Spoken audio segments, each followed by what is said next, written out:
Hello students, today we are going to start with Unit 2 of Macroeconomics. The first chapter in Unit 2 is money. I think every one of you is aware about money.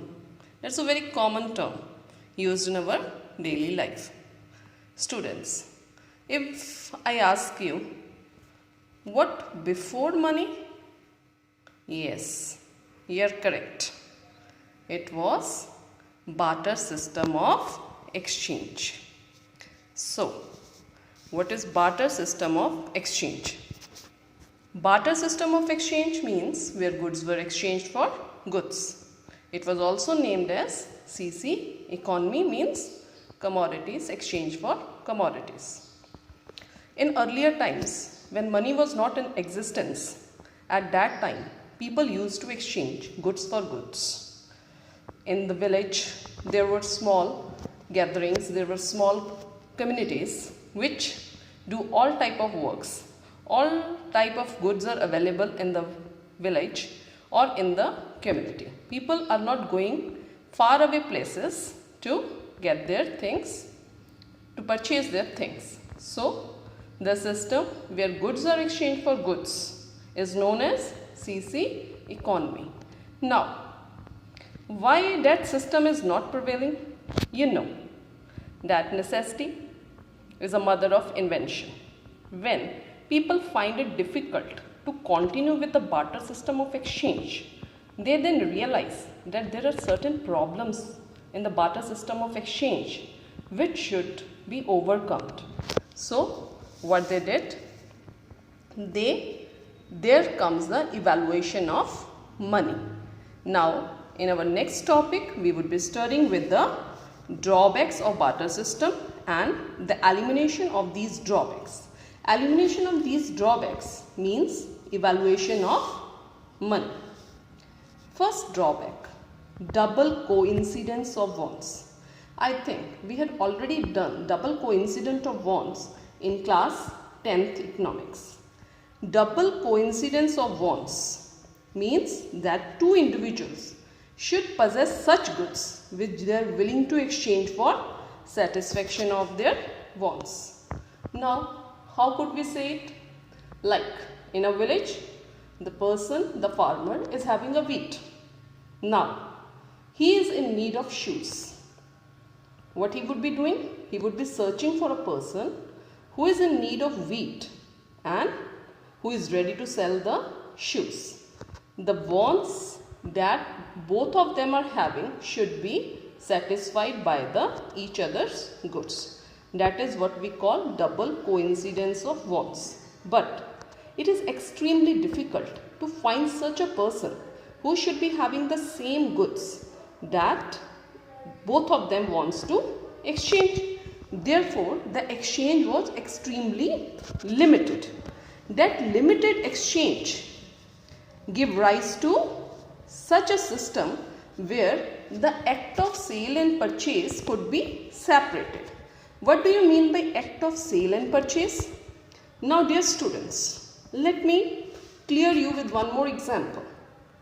Like we are having the example of wheat and shoes. The farmer wants to sell the wheat and wants to purchase shoes. And he had to search for a person who has shoes and want to purchase the wheat. Means that farmer has to sell the wheat as well as purchase the shoes. Similarly, a shoemaker has to purchase the wheat and sell the shoes. So, the act of sale and purchase was joint.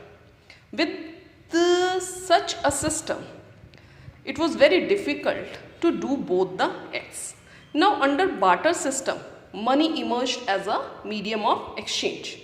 Now, the wheat seller or the farmer could sell the wheat for money and he can purchase in the market whatsoever he wants to purchase. Similarly, a shoemaker can sell the shoes and he can also purchase whatsoever he needs.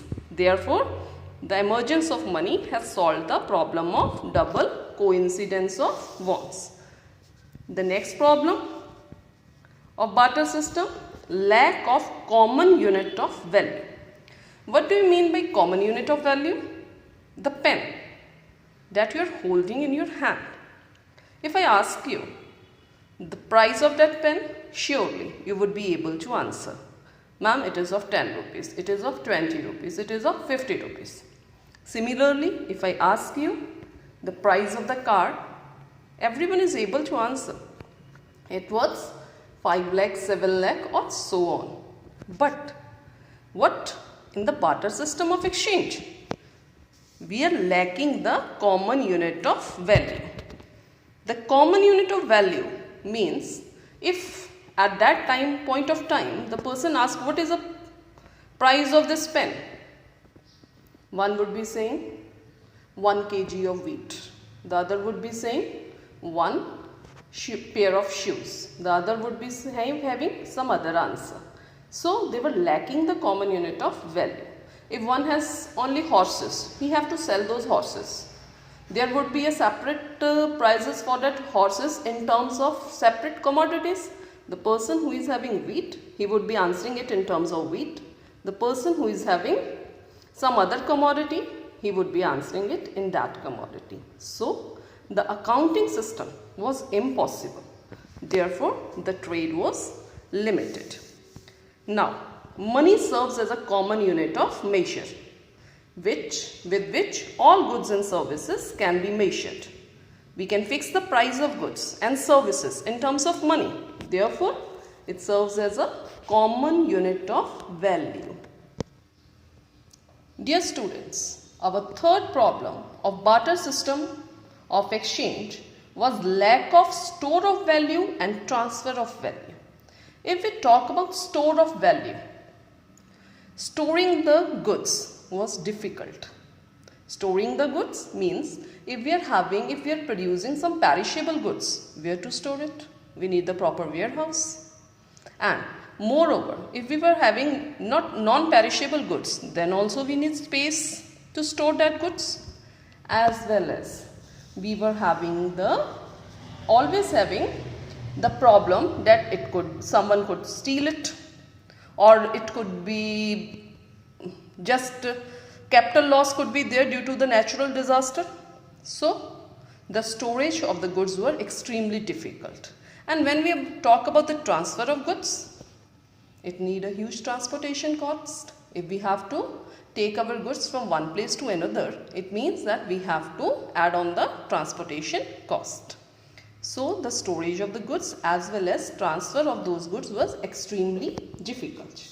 With the emergence of money, now the money serves as the storage of goods. Whatsoever we are earning today in form of money, we are not spending the whole, we are storing it for our future use.